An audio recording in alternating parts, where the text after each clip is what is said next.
배가진 지금 위험해.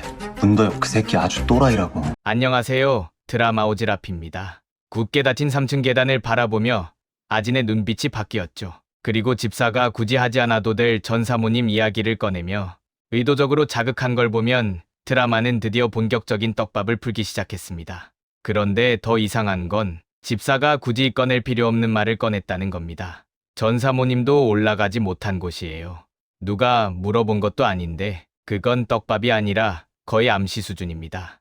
오늘은 이 흐름의 시작점이 된 9화와 10화의 디테일을 정리해보고 문도혁이 어떻게 아진을 선택했고 어떻게 가졌고 어떻게 가뒀는지 증거를 바탕으로 한 조각씩 맞춰보겠습니다. 그리고 3층 서재, 열리지 않는 그 문 뒤에는 우리가 지금까지 상상조차 하지 못한 엄청난 사건이 숨겨져 있습니다. 지금부터 그 문을 열어보겠습니다. 구독과 좋아요 눌러주시고 바로 들어갈게요. 배가진과 문도혁의 관계는 사랑에서 시작되지 않았습니다. 처음부터 그는 지켜본 게 아니라 감시했고 기록했습니다. 그냥 마음이 끌려 바라본 사람이라기엔 너무 정확히 너무 오래 들여다보고 있었죠. 도혁은 불쌍한 사람을 사랑합니다. 상처받은 마음, 삶의 균열, 버티는 악바리. 그런 결이 있는 사람을 보면 소유하고 싶어 하죠. 자신이 구원해주고 만들어주고 정상 위에 세워두는 것처럼 보이게. 그러나 그 정상은 자유가 아니라 구속입니다. 허인강과 아진이 이별한 것도 그 이별 후에 그녀를 무너뜨린 것도 다시 살려낸 것도 절대 우연이 아닙니다. 그 모든 게 문도혁의 계획이었죠. 부하들을 시켜 아진을 미행하고 제호 사무실에 도청기까지 설치할 만큼 철두철미한 사람이었습니다. 그뿐만이 아니라 아진의 모든 생활 패턴, 심지어 생리주기까지 알고 있는 사람이었죠. 이 정도면 배가진이 소시오패스라는 말은 하지 말아야 할 것 같네요. 문도혁이 아진을 가지게 되는 빅피처는 정말 놀랍습니다. 문도혁이 아진을 갖겠다고 생각한 건 바로 횡단보도 앞에서죠. 빠른 속도로 달려오는 도혁의 차가 아진을 거의 칠 뻔하며 멈췄지만 아진은 눈 하나 깜짝하지 않았습니다. 도혁은 그런 그녀에게 흥미가 생겼겠죠. 상상할 수조차 없이 돈이 많은 문도혁은 여러 명의 부하들을 거느리고 있습니다. 문도혁을 재벌이라고 하기엔 재벌이란 말이 너무 초라하게 느껴질 정도예요. 도혁의 집 보셨죠? 웬만한 리조트급입니다. 한국 드라마에서 나오는 재벌집과는 차원이 다르죠. 외국 영화에서나 나올 법한 곳. 도혁은 횡단보도에서부터 빅피처를 설계하기 시작합니다. 아진의 어린 시절을 조사하고 흥미를 느끼죠. 아진이 아빠를 살해했을 거란 확신이 들며 도혁은 더 침이 넘어갑니다. 도혁은 불쌍하고 시궁창에 있는 사람을 좋아합니다. 그 시궁창에서 꺼내주는 척하며 희열을 느끼는 인간이죠. 아진을 가지기 위해 계획을 짭니다. 그런데 허인강이 걸림돌이었죠. 곧 헤어질 것 같던 둘이었지만 헤어지지 않고 결혼기사까지 납니다. 그러자 도혁은 더 이상 참지 못하고 둘이 헤어지게 만들죠.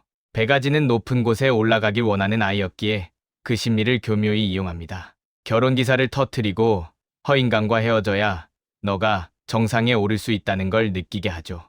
하지만 도혁은 모습을 드러내지 않습니다. 거대한 빅피처의 서막일 뿐이니까요.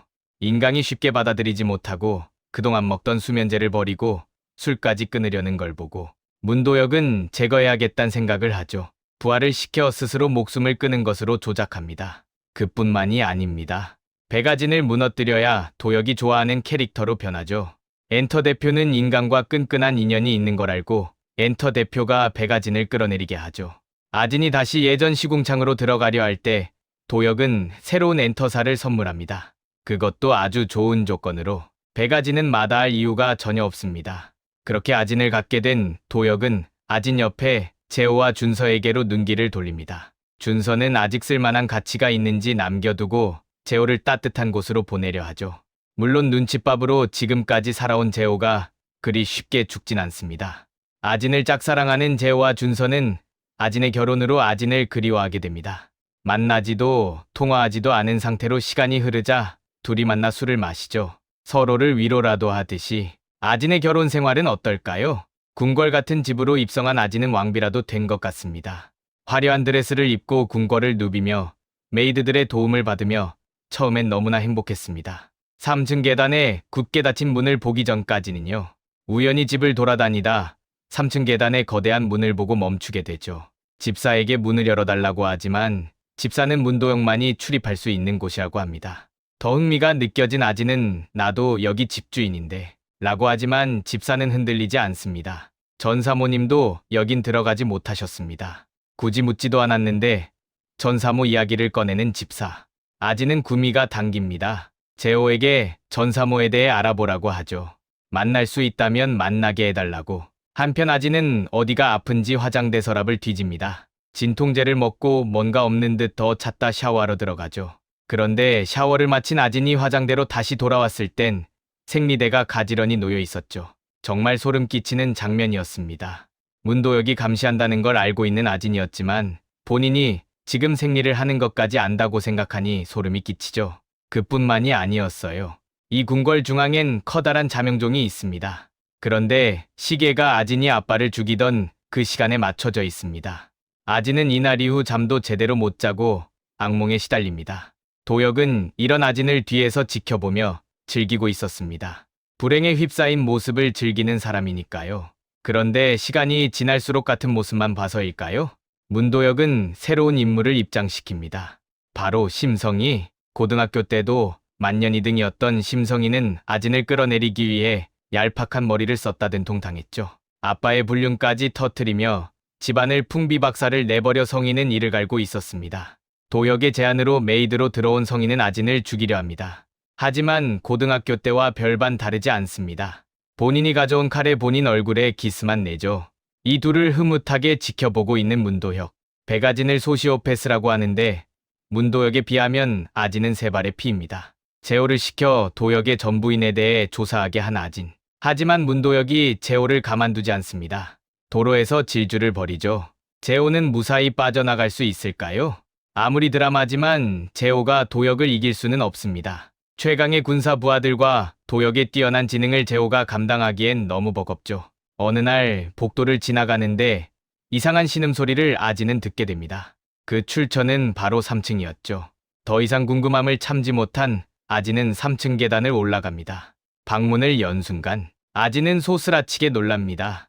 정신병원에 있다던 전부인이 방 안에 있습니다. 사람인지 귀신인지 구별할 수 없을 정도의 마른 체형으로 눈은 반쯤 돌아 미친 사람이 되어 있었죠. 아진은 생각합니다. 이 모습이 앞으로 내 모습이 되겠구나.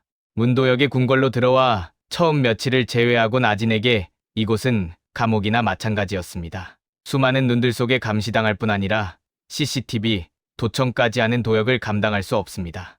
아진은 과연 원작대로 도혁의 아이를 임신할까요? 9화부터 원작과 다르게 움직이고 있습니다.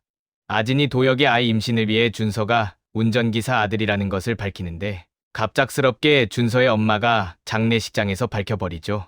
그 순간부터 모든 시청자들이 원작과 다르게 가겠구나 느끼셨을 것 같아요. 준서는 생각보다 큰 충격에 빠집니다. 그동안의 준서를 보면 아빠의 존재를 안다고 해도 이 정도까지 무너질 거라 생각하지 못했는데 좀 의외였어요. 준서는 더 이상 소설을 쓰지 않겠다고 합니다. 하지만 이 재미난 문도혁과 백아진의 스토리를 과연 준서는 안 쓸 수 있을까요? 준서는 아진을 이번에도 돕겠지만 이 모든 이야기가 또 다른 소설의 소재가 될 겁니다. 그리고 대박을 터뜨리겠죠. 항상 가슴 짠한 제호가 다음 화에도 무사하길 바라봅니다. 여러분의 생각은 어떠세요? 3층 서재에 과연 어떤 비밀이 있다고 생각하시나요? 댓글로 알려주시면 다음 영상에 반영하겠습니다. 가시기 전 구독과 좋아요 부탁드립니다. 우린 다음 이야기에서 만나요. 감사합니다.